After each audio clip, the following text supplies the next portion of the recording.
नमस्कार दोस्तों, आप देख रहे हैं सरकारी जॉब न्यूज़ और इस वीडियो में आपके लिए वीकली करंट अफेयर लेकर आ गए हैं, जिसमें हम बात करने वाले हैं 8 से लेकर 14 जनवरी 2023 के करंट अफेयर की। इसमें हम करंट अफेयर के साथ साथ स्टैटिक जीके के पोर्शन को भी कवर करेंगे, जिससे कि आपका स्टैटिक जीके का जो पोर्शन है वो भी कवर हो जाए।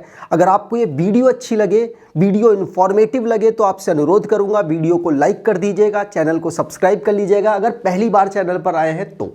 चलिए स्टार्ट करते हैं। सबसे पहले क्वेश्चन आएंगे आपके लिए राजनीति, केंद्र व राज्यों के फैसलों से रिलेटेड। तो पहला क्वेश्चन है आपके लिए, बहुत ही इंपॉर्टेंट है और ये आपसे पूछा जा सकता है, बहुत ज़्यादा चर्चाओं में रहा। तो उत्तराखंड सरकार ने जमीन धंसने की वजह से जोशीमठ को खाली करने का आदेश जारी किया। यह किस जिले में स्थित है? तो ये जोशीमठ किस जगह, किस जिले में स्थित है उत्तराखंड के, ये आपसे पूछा जा रहा है। तो आंसर यहां पर होगा ये चमोली डिस्ट्रिक्ट में अवेलेबल है उत्तराखंड के। बहुत ज्यादा चर्चाओं में रहा जोशीमठ शहर, उत्तराखंड के चमोली जिले में ये उपस्थित है। ध्यान रखेंगे, पूछा जा सकता है। अब यहां पर उत्तराखंड में इतनी बड़ी घटना हुई है तो उत्तराखंड के पूरे स्टैटिक जीके को रिवाइज करते हैं। जैसे कि उत्तराखंड की कैपिटल देहरादून है, ये इसकी राजभाषा संस्कृत और हिंदी है। गठन इसका उत्तर प्रदेश से अलग करके 9 नवंबर 2000 को हुआ था। गुरमीत सिंह यहाँ के राज्यपाल हैं और पुष्कर सिंह धामी यहाँ के मुख्यमंत्री हैं। यहाँ की जो विधान मंडल है वो एक सदनी है, मतलब यहाँ पर सिर्फ और सिर्फ विधानसभा है जिस पर 71 सीट्स हैं। राज्यसभा में 3 सीट्स और लोकसभा में यहाँ से 5 सीट आती हैं। उत्तराखंड हाई कोर्ट की बात करें, उच्च न्यायालय की बात करें, तो ये नैनीताल में अवेलेबल था। अब इसको शिफ्ट करने की बात कह दी गई है, हल्द्वानी में इसको शिफ्ट किया जाएगा। तो उम्मीद करता हूं आपको ये पता भी होगा। अब यहां पर उत्तराखंड के नेशनल पार्क की बात करें तो कॉर्बेट नेशनल पार्क, इसके सामने मैंने ईयर लिखा हुआ है। इंपॉर्टेंट इसलिए है क्योंकि ये भारत का पहला नेशनल पार्क है। 1936 में इसको फाउंड किया गया। उसके बाद गंगोत्री नेशनल पार्क यहाँ का नेशनल पार्क है, Govind national park, Nanda Devi, Rajaji national park और फूलों की घाटी नेशनल पार्क आपसे पूछा जाता है। एक और घाटी है शांत घाटी, कहाँ पर है? केरल में, वो भी आपसे पूछा जाता है। चलिए यहां पर देखें तो उत्तराखंड 2 राज्यों और 2 इंटरनेशनल बाउंड्री बनाता है। इंटरनेशनल बाउंड्री नेपाल और चाइना के साथ, और राज्य उत्तर प्रदेश और हिमाचल प्रदेश के साथ इसकी बाउंड्री टच होती है। उम्मीद करता हूं आपको ये स्टैटिक जीके बेहतर लगा होगा। अगला क्वेश्चन है ओडिशा के मुख्यमंत्री, क्या नाम है? नवीन पटनायक। मुख्यमंत्री का नाम नवीन पटनायक है। तो मुख्यमंत्री ने बिरसा मुंडा हॉकी स्टेडियम का उद्घाटन किया।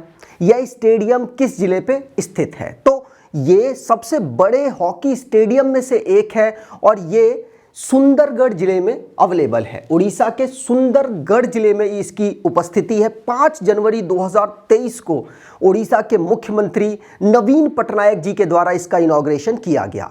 इसमें आपको बता दूं 2023 में भारत हॉकी विश्व कप को ऑर्गेनाइज करा रहा है। कहां पर? राउरकेला में और साथ साथ भुवनेश्वर में। उड़ीसा इसको होस्ट कर रहा है, ये भी आपको पता होना चाहिए। और उड़ीसा की कैपिटल भुवनेश्वर है। नवीन पटनायक जी यहाँ के मुख्यमंत्री हैं, राज्यपाल गणेशी लाल हैं। यहाँ पर आप मुख्यमंत्री साहब को देख सकते हैं, ये इनॉग्रेशन की तस्वीरें हैं। आगे बात करते हैं। अगला क्वेश्चन है, कौन सा राज्य देश का पहला पूरी तरह से डिजिटल बैंकिंग राज्य बन गया? तो कौन सा राज्य ऐसा है जो कि जिसके में पूरे बैंक डिजिटल हो चुके हैं? तो आंसर होगा केरला। केरला ने बहुत ज़्यादा काम किया है डिजिटल होने में। 7 जनवरी को मुख्यमंत्री वहाँ के पिनरई विजयन हैं, उनके द्वारा ये अनाउंस किया गया कि हमारा स्टेट पहला स्टेट ऐसा बन गया जहाँ पर बैंकिंग सुविधाएं सारी डिजिटल होंगी। तो ध्यान रखिएगा, पूछा जा सकता है। कि अगले क्वेश्चन आएंगे आपके लिए नियुक्ति से रिलेटेड। इस नियुक्ति से रिलेटेड क्वेश्चन स्टार्ट करने से पहले आपको बता दूं कि अगर आपको इसकी पीडीएफ चाहिए तो आपको हमारी मेंबरशिप लेनी पड़ेगी। उस मेंबरशिप में हमारी जो भी एक्स्ट्रा सुविधाएं हैं, जैसे कि हम करंट अफेयर की जो पीडीएफ्स प्रोवाइड कराते हैं ईयरली करंट अफेयर की, वो आपको मिल जाएंगी। वीकली मॉक टेस्ट आपको अवेलेबल हो जाएंगे। साथ साथ आपको बता दूं हमारी ना एक बुक है 2022 की, हमने पूरी बुक लॉन्च की है। बहुत ही डिस्क्राइब में इसमें एक्सप्लेन किया गया है। आप इसको चाहे तो परचेज कर सकते हैं। सारे टॉपिकों को कवर किया है। इसमें टोटल 1500 टॉपिक्स हैं जिनको डिटेल में हमारे द्वारा कवर किया गया है। बहुत सारी बुकों के ऑर्डर आए हुए हैं, बुकें रेगुलर जा रही हैं, तो अगर आप इसको परचेज करना चाहें तो ज़रूर परचेज कर लीजिएगा। चलिए आगे बात करें। अमेरिका में भारतीय मूल की पहली महिला सिख जज कौन बनी है? अब ये इंपॉर्टेंट इसलिए है ना, जब भी पहला आ जाए तो आपके लिए हमेशा इंपॉर्टेंट होगा, और यहां पर पहला आपके लिए आया हुआ वर्ड है, मतलब अमेरिका में पहली भारतीय मूल की सिख जज बनी है। इनका नाम है, बहुत ज्यादा चर्चाओं में है, मनप्रीत मोनिका सिंह। क्या? मनप्रीत मोनिका सिंह। याद रखिएगा, भारतीय मूल से हैं, पहली सिख हैं और अमेरिका में बनी है। अब अमेरिका के बारे में जाने तो अमेरिका नॉर्थ अमेरिका का पार्ट है। दो अमेरिका हैं, एक नॉर्थ अमेरिका, एक साउथ अमेरिका। तो नॉर्थ अमेरिका में अमेरिका अवेलेबल है, यूएसए अवेलेबल है। ठीक है, अब यूएसए की बात करें, अमेरिका की बात करें तो वहां के राष्ट्रपति जो बाइडन हैं 46 नंबर के। कितने? 46 नंबर के। और भारतीय मूल की वाइस प्रेसिडेंट भी वहां पर है कमला हैरिस, जो कि 49 नंबर की हैं। कैपिटल यहां की वॉशिंगटन डीसी है। ठीक, चलिए अगले क्वेश्चन की बात करें। देश की पहली फाइटर महिला पायलट का नाम बताएं जिन्हें विदेश में युद्धाभ्यास के लिए चुना गया। देखिए, युद्धाभ्यास होते हैं, भारत में भी होते हैं, विदेश में भी होते हैं। नॉर्मली भारत में तो बहुत महिलाओं ने पार्टिसिपेट किया है, लेकिन भारत से बाहर जब युद्ध अभ्यास हुआ है तो मेनली मेल्स गए हैं, मेनली मेन गए हैं, लेकिन इस बार पहली बार महिला को चुना गया है, इसीलिए आपके लिए इंपॉर्टेंट है। इनका नाम है अवनी चतुर्वेदी। ये मध्य प्रदेश रीवा से बिलोंग करती हैं। 2016 में जो वायुसेना है उसमें ये अपॉइंट हुई थी फ्लाइंग ऑफिसर के रूप में, और इनके साथ भावना कांत और मोहना सिंह भी अपॉइंट की गई थी। अब यहां पर ना कुछ इंपॉर्टेंट पॉइंट्स आपको बता देता हूं इनके बारे में। स्पेशल पॉइंट ये भी है कि ये एयरफोर्स की पहली महिला फाइटर पायलट थी। राफेल विमान की पहली महिला पायलट कौन थी, मतलब राफेल विमान को उड़ाने वाली पहली महिला पायलट कौन थी, तो आंसर होगा शिवांगी सिंह। और इंडियन आर्मी की पहली महिला फाइटर पायलट कौन थी, तो अभिलाषा बराक थी।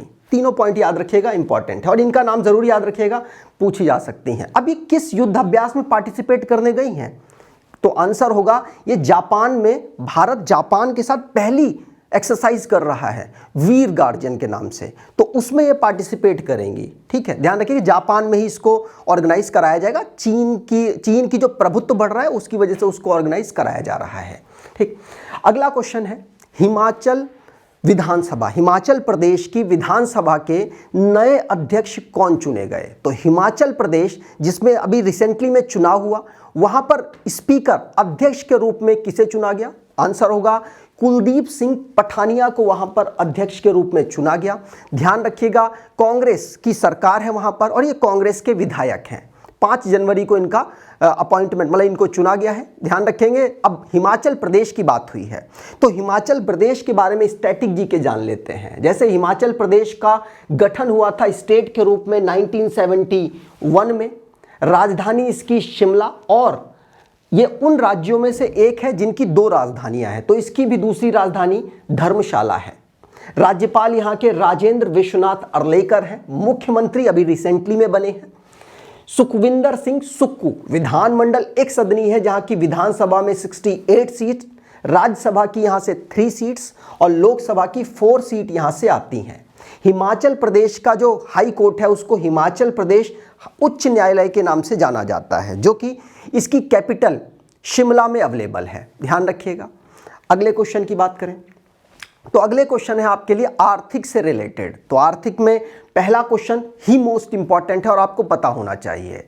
आरबीआई ने कुल कितने रुपए के सोवरेन ग्रीन बॉन्ड जारी करने की घोषणा जनवरी 2023 में की? तो आरबीआई ने सोवरेन ग्रीन बॉन्ड को जारी करेगा, आपको बता दूं टोटल 16,000 करोड़ 16,000 करोड़ रुपीस के सोवरेन बॉन्ड लॉन्च किए जाएंगे आरबीआई के द्वारा। भारतीय जो वित्त मंत्रालय है उनके द्वारा ये कहा गया है। 2 किस्तों में इसको लॉन्च किया जाएगा। 8,000 के 2 किस्त बनेंगी, जिसके हिसाब से इसको आगे लॉन्च किया जाएगा। सोवरेन बॉन्ड सिंपल सी बात है, सरकार के द्वारा जो ग्रीन एनर्जी के लिए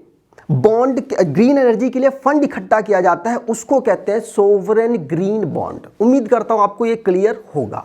ठीक, चलिए आगे बात करें। अब यहां पर आरबीआई ने कुछ किया है, आरबीआई का कुछ डेवलपमेंट हुआ है। आरबीआई की बात करें तो आरबीआई की स्थापना 1935 में हुई थी।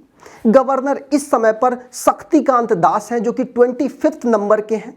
आरबीआई की बात करें तो पहले इसके गवर्नर थे सर ओसबोर्न स्मिथ, और स्टार्टिंग में आरबीआई का मुख्यालय था कलकत्ता में, लेकिन 2 साल बाद 1937 में इसका मुख्यालय मुंबई में शिफ्ट कर दिया गया। ठीक, चलिए आगे बात करें। अगले क्वेश्चन आपके लिए आएंगे इवेंट से रिलेटेड। तो इवेंट से रिलेटेड में पहला ही क्वेश्चन आपके लिए मोस्ट इंपॉर्टेंट है, नाम की वजह से प्लस पार्टिसिपेशन की वजह से। क्या क्वेश्चन है? छेरछेरा त्योहार किस राज्य में जनवरी 2022 में आयोजित हुआ?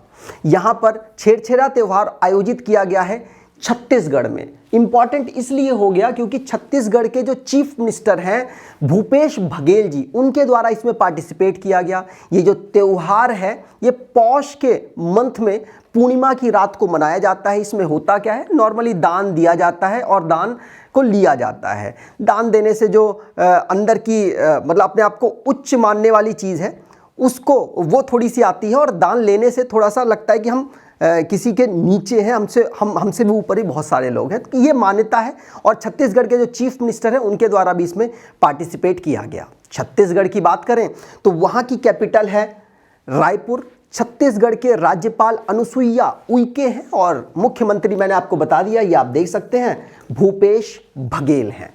अगले क्वेश्चन की बात करेंगे तो अगला क्वेश्चन है गुजरात के किस शहर में अंतर्राष्ट्रीय पतंग महोत्सव आयोजित हुआ, जिसका उद्घाटन chief minister CM Bhupendra Patel ने किया है, भूपेंद्र भाई पटेल ने किया है? तो आंसर होगा नॉर्मली इसी शहर में इसको ऑर्गेनाइज कराया जाता है, अहमदाबाद यहां पर आंसर होगा।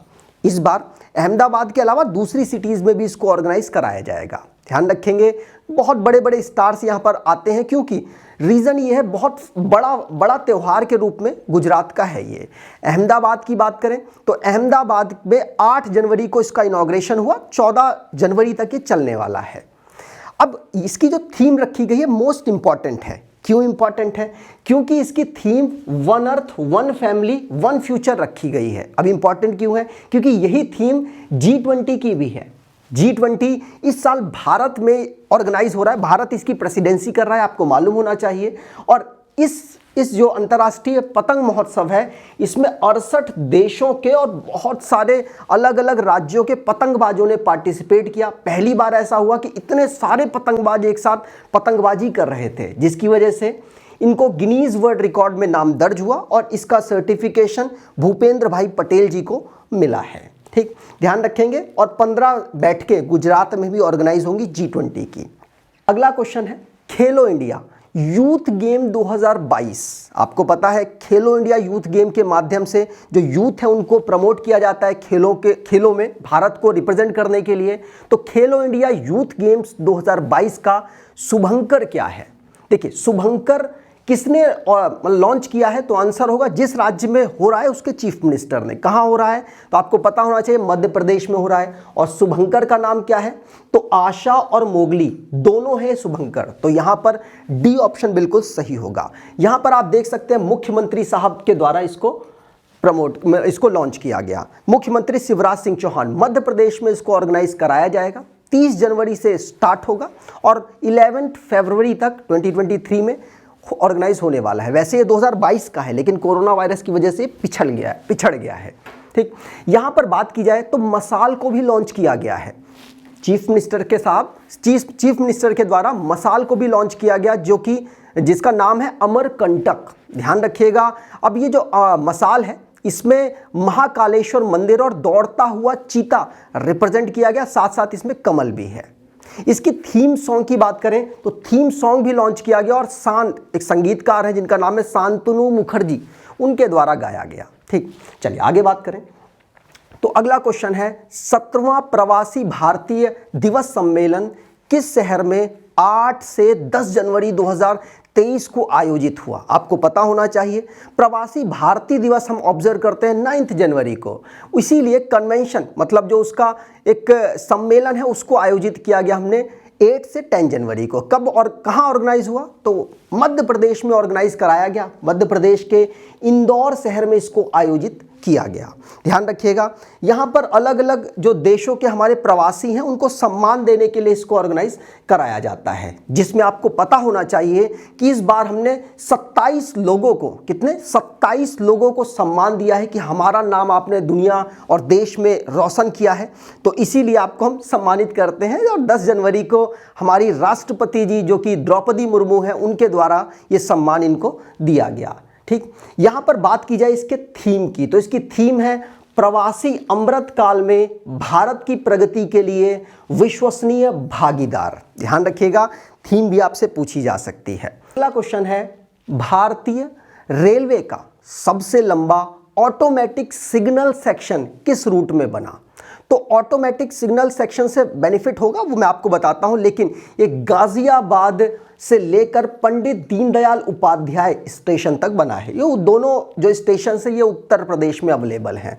आपको बता दूं ऑटोमेटेड सिस्टम से होगा कि ट्रेन्स की जो डिस्टेंस है ऑलमोस्ट बराबर में चल सके, मतलब लगभग 1 किलोमीटर के अंतराल में चल पाएंगी। कोई खराबी होती है तो पहले ही पता चल जाएगा कि हाँ उस जगह पर खराबी हुई है, जिसकी वजह से डाइवर्ट किया जा सकेगा। ठीक है, तो ध्यान रखिएगा ऑटोमेटिक सिस्टम गाजियाबाद से लेकर पंडित दीनदयाल उपाध्याय तक डेवलप हो गया। इंपॉर्टेंट क्यों है? क्योंकि काफी बड़ा है, 762 किलोमीटर के आसपास इसकी टोटल लंबाई है। ठीक, चलिए आगे बात करें। तो अगला क्वेश्चन है पुस्तक और लेखक से रिलेटेड। पहला क्वेश्चन है पुस्तक से रिलेटेड, पुस्तक अंबेडकर अलाइव के लेखक कौन हैं? तो अंबेडकर जी के ऊपर एक पुस्तक लिखी गई, इसके लेखक कौन हैं? तो हमारे इस समय पर सांसद हैं ये शशि थरूर। ये इन्होंने इस बुक को लिखा है, अंबेडकर जी के जीवन पर इस बुक को लिखा गया है। ध्यान रखेंगे, पूछा जा सकता है। बुक का नाम है अंबेडकर अलाइव, ध्यान रखिएगा। आगे बात करें तो अगले क्वेश्चन आएंगे आपके लिए खेल से रिलेटेड। खेल में पहला क्वेश्चन है आपके लिए, पहली महिला क्रिकेटर का नाम बताएं जिनकी प्रतिमा सिडनी क्रिकेट ग्राउंड में लगाई गई। तो देखिए अभी तक जो बहुत महिलाओं की तो लगाई गई है, लेकिन ये पहली क्रिकेटर है, इसीलिए इंपॉर्टेंट है। तो आंसर होगा बेलिंडा क्लार्क। अच्छा, मैं आपसे पूछूंगा कि दुनिया में कौन सा प्लेयर ऐसा है जिसने ओडीआई में सबसे पहले 200 रन बनाए थे? तो अगर आप क्रिकेट के प्रेमी हैं तो आपका नाम सचिन तेंदुलकर पर आकर रुक जाएगा, लेकिन आपको बता दूं सचिन तेंदुलकर पहले प्लेयर नहीं थे। पहले प्लेयर कौन थे? यही बेलिंडा क्लार्क, ऑस्ट्रेलिया की बेहतरीन खिलाड़ी रही अपने ज़माने में, और इन्होंने 200 रन सबसे पहले ओडीआई वनडे क्रिकेट में 50-50 ओवर में बनाए थे।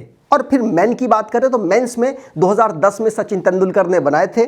तो ध्यान रखिएगा ये प्लेयर हैं जिन्होंने सबसे पहले 200 बनाए। इन्हीं का स्टैचू, कांस का स्टैचू लगाया गया है, ध्यान रखेंगे। ठीक, अगला क्वेश्चन है मणिपुर में गृह मंत्री, जो हमारे गृह मंत्री अमित शाह जी हैं, अमित शाह ने पोलो खिलाड़ी की 120 फुट ऊंची प्रतिमा का अनावरण किया।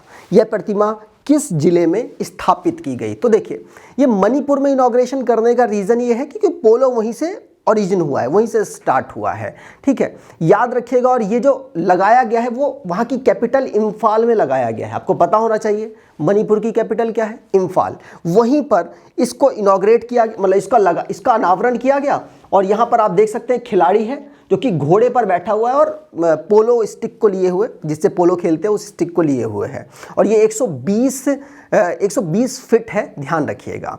अगला क्वेश्चन है भारत के 79th ग्रैंड मास्टर कौन बने हैं? तो भारत के 79th नंबर के ग्रैंड मास्टर आपसे पूछे जा रहे हैं। इस साल ना लगातार 2 ग्रैंड मास्टर बन गए, है ना। आपको पता होना चाहिए, अभी रिसेंटली में हमने ग्रैंड मास्टर का एक क्वेश्चन पढ़ा था जिसमें जो हमने कौस्तव चैटर्जी का नाम पढ़ा था, वो हमारे 78 नंबर के ग्रैंड मास्टर बन गए हैं।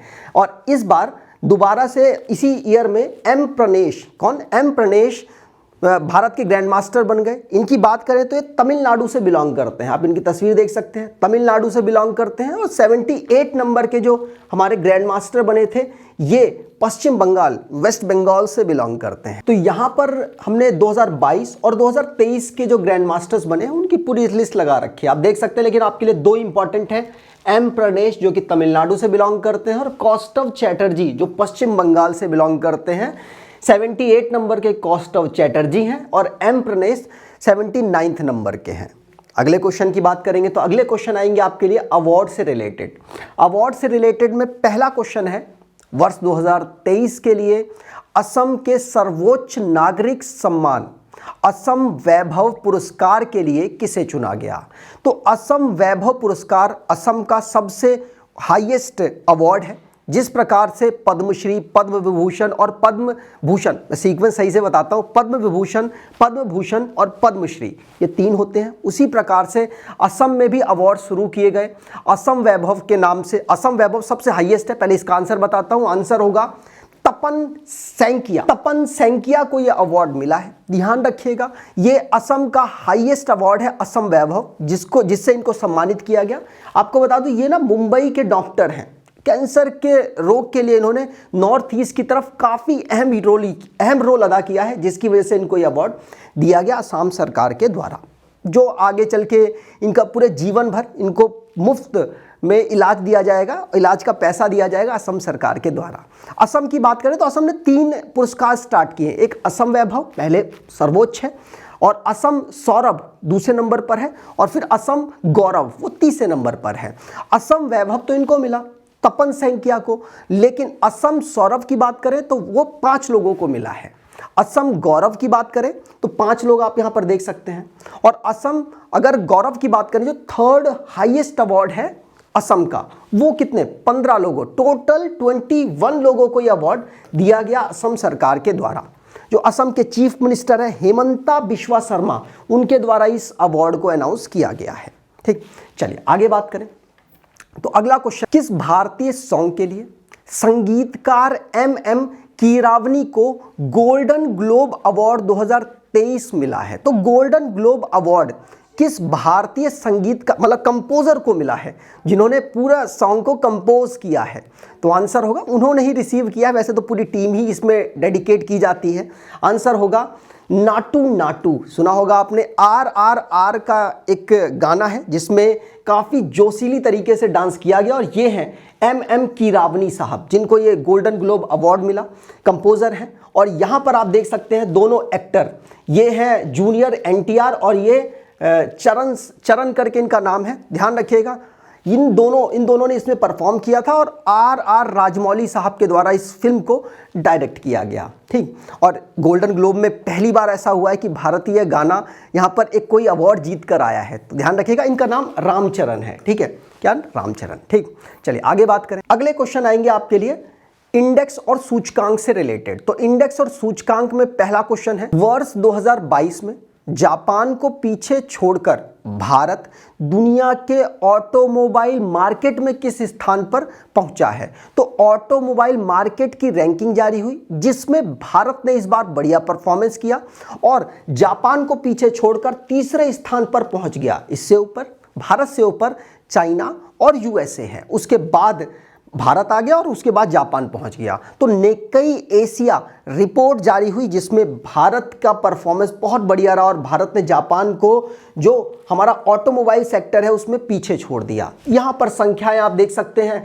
कि कितनी कारों की बिक्री हुई है, कितने गाड़ियों की बिक्री हुई है। तो आप देख सकते हैं जापान को पीछे छोड़कर भारत ने 3rd रैंक यहाँ पर हासिल की है।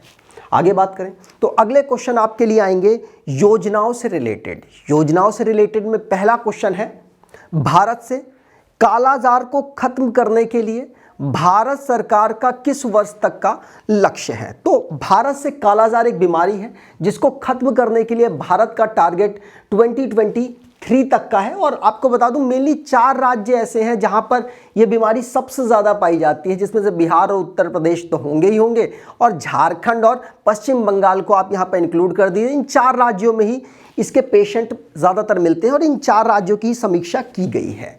यूनियन मिनिस्टर है हमारे इस समय पर हेल्थ के, कौन, डॉक्टर मनसुख मंडाविया जी ने इस जो बैठक है इसकी अध्यक्षता की है। ठीक, चलिए यहाँ पर आप देख सकते हैं किस तरीके से केसेस का डिक्रीमेंट हुआ है भारत में, और भारत ने अच्छा परफॉर्मेंस किया है कालाजार को खत्म करने के लिए। ठीक, अगला क्वेश्चन है, अगला क्वेश्चन, चुनाव आयोग ने रिमोट वोटिंग मशीन का प्रोटोटाइप तैयार करवाया, इसके जरिए किन लोगों को वोटिंग का अवसर देने की योजना है। तो जो ये RVM है, इसके माध्यम से किनको वोटिंग में हिस्सा मिलेगा, तो आंसर होगा ये जो दूसरे राज्य में प्रवास करते हैं, दूसरे राज्य में किसी भी अन्य कारणों से जाते हैं, उनके लिए यहाँ पर आरवीएम के माध्यम से वोटिंग में हिस्सा लेने का एक माध्यम तैयार किया गया है। किसके द्वारा? तो हमारे चुनाव आयोग के द्वारा, जिसका नाम है आरवीएम। आरवीएम का पूरा ये प्रोटोटाइप आप देख सकते हैं। आरवीएम की बात करें तो रिमोट वोटिंग मशीन इसकी फुल फॉर्म है। ठीक, तो प्रवासी अब इसके माध्यम से वोट डाल पाएंगे। आगे बात करेंगे तो अगला क्वेश्चन है, किस संगठन ने भारत की पहली ग्रीन हाइड्रोजन मिश्रण परियोजना शुरू की? तो यहां पर संगठन की बात की जा रही है जिसने हाइड्रोजन मतलब फ्यूल है, फ्यूल में हाइड्रोजन मिक्स कर दिया है। तो ये परियोजना किसने स्टार्ट की है? तो आंसर यहां पर होगा एनटीपीसी। किसने? एनटीपीसी ने। आपको बता दूं, national thermal power corporation Bharat की महारत्न कंपनी है ये। इसके द्वारा फ्यूल में हाइड्रोजन मिक्स किया गया, जो कि पहली बार ऐसा हो रहा है, इसीलिए इंपॉर्टेंट है। एनटीपीसी की बात करें तो 1975 में इसको फाउंड किया गया, नई दिल्ली इसका हेडक्वार्टर है और इसके इस समय पर चेयरमैन और मैनेजिंग डायरेक्टर है गुरदीप सिंह। कौन? गुरदीप सिंह।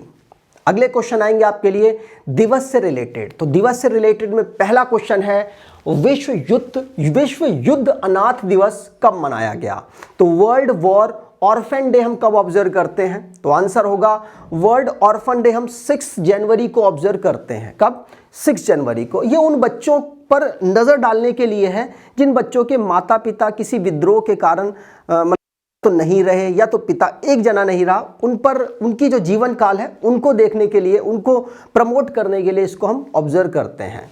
अगला क्वेश्चन है, विश्व हिंदी दिवस कब मनाया जाता है? तो विश्व हिंदी दिवस हम 10 जनवरी को ऑब्जर्व करते हैं। हिंदी भाषा को प्रमोट करने के लिए डॉक्टर मनमोहन सिंह ने 2006 में इसको अनाउंस कर दिया था। और ध्यान रखिएगा, वर्ल्ड हिंदी दिवस हम 10 जनवरी को हर साल ऑब्जर्व करते हैं। नेशनल हिंदी दिवस कब ऑब्जर्व करते हैं? कमेंट बॉक्स में बताइए। चलिए अगला क्वेश्चन है, लाल बहादुर शास्त्री की पुण्यतिथि कब मनाई जाती है? तो लाल बहादुर शास्त्री भारत के दूसरे नंबर के प्राइम मिनिस्टर थे और इनकी मृत्यु हो गई थी ताशकंद में। आपको पता होगा उज्बेकिस्तान की कैपिटल ताशकंद में इनकी मृत्यु हुई थी। और इनका जो डेथ एनिवर्सरी है हम वो 11 जनवरी को ऑब्जर्व करते हैं। इन्होंने ही जय जवान जय किसान का नारा दिया था, आपको याद होगा। चलिए आगे बात करें तो अगला क्वेश्चन है, राष्ट्रीय युवा दिवस या नेशनल यूथ डे हम कब सेलिब्रेट करते हैं? तो नेशनल यूथ डे हम 12 जनवरी को ऑब्जर्व करते हैं। विवेकानंद जी की बर्थ एनिवर्सरी होती है इस दिन, इसीलिए हम इसको ऑब्जर्व करते हैं, क्योंकि उनके विचारों को सरकार चाहती है या जो भी संगठन है वो चाहते हैं कि यूथ अपने अंदर उनको समाये, जिससे कि एनर्जेटिक रहें और भारत के विकास में अहम रोल अदा करें। तो ध्यान रखिएगा, नेशनल यूथ डे हम 12 जनवरी को ऑब्जर्व करते हैं। उम्मीद करता हूं आपको ये वीडियो अच्छी लगी होगी, इन्फॉर्मेटिव लगी होगी। अगर आपको ये वीडियो इन्फॉर्मेटिव लगी है तो आपसे अनुरोध करूंगा, वीडियो को लाइक कर दीजिएगा, चैनल को सब्सक्राइब कर लीजिएगा और एटलीस्ट अपने कुछ दोस्तों तक वीडियो को शेयर ज़रूर कीजिएगा। धन्यवाद।